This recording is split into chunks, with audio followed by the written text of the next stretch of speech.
ওয়া আলা আলিহি ওয়া আসহাবিহি ওয়া বারিক ওয়া সাল্লিম। সম্মানিত উপস্থিতি,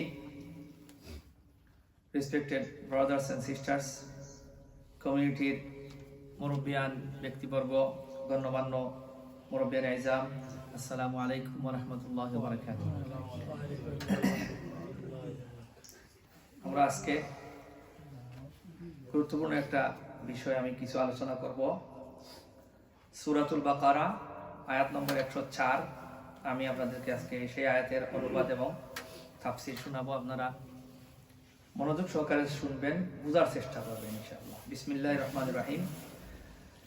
ইয়া আইয়ুহাল্লাযীনা আমানু লা তাকুলু রা'ইনা ওয়া কুলু উনজুরনা ওয়াসমা'উ ওয়ালিল কাফিরিনা আযাবুন আলীম।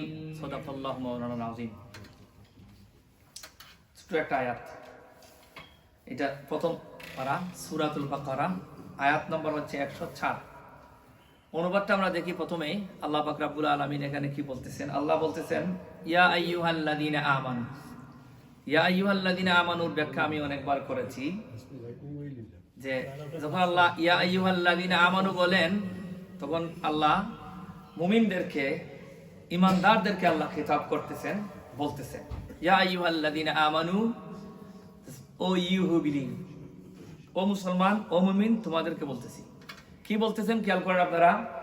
আল্লাহ বলতেছেন লা তাকুলু রাইনা, ও ঈমানদারেরা তোমরা রাইনা বলিও না। রাইনা একটা শব্দ, এটার ব্যাখ্যায় আমি আসবো।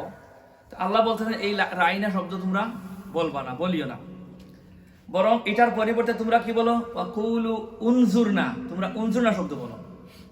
দুইটা কথা এখানে আল্লাহ মুমিনদেরকে একটা শব্দ বলে বলতেছেন রাইনা একটা শব্দ আছে, এই রাইনা শব্দ তোমরা বলবা না, মুমিনরা তোমরা এটা বলবা না। এটার পরিবর্তে রিপ্লেসমেন্ট করে সেম মিনিংফুল আরেকটা ওয়ার্ড, সেটা কি বলতে হবে? উনজুরনা। আমি ব্যাখ্যা বুঝাবো আপনাদেরকে। প্রথমে মনে রাখেন আল্লাহ কোন শব্দ বলতে নিষেধ করলেন?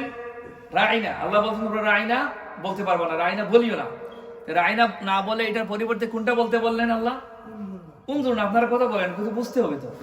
আল্লাহ বলেন ইয়া আইয়ুহাল্লাযীনা আমানু লা তাকুলু রাইনা, ও ঈমানদারেরা, মুমিনরা, তোমরা রাইনা বলিও না। এর পরিবর্তে কুলু উনজুরনা, বরং তোমরা উনজুরনা বলো। এতটুকু আমি ব্যাখ্যা করব, পরে সামনে যাব। এখন রাইনা বলিও না, উনজুরনা বলো, এটা কেন বললেন? ঘটনা কি এখনো আপনারা বুঝেন নাই কি আসছে থেকে ঘটনা। আমরা প্রথমে আমরা শাব্দিক অর্থ বলবো, তারপরে তাফসীর থেকে বলবো, তারপরে বুঝবেন কি ঘটনা কি। তাহলে আল্লাহ নিষেধ করলেন কোনটা বলতে? শব্দটা কোনটা? রাইনা। তাহলে রাইনার অর্থ আমরা দেখি। প্রথমে রাইনা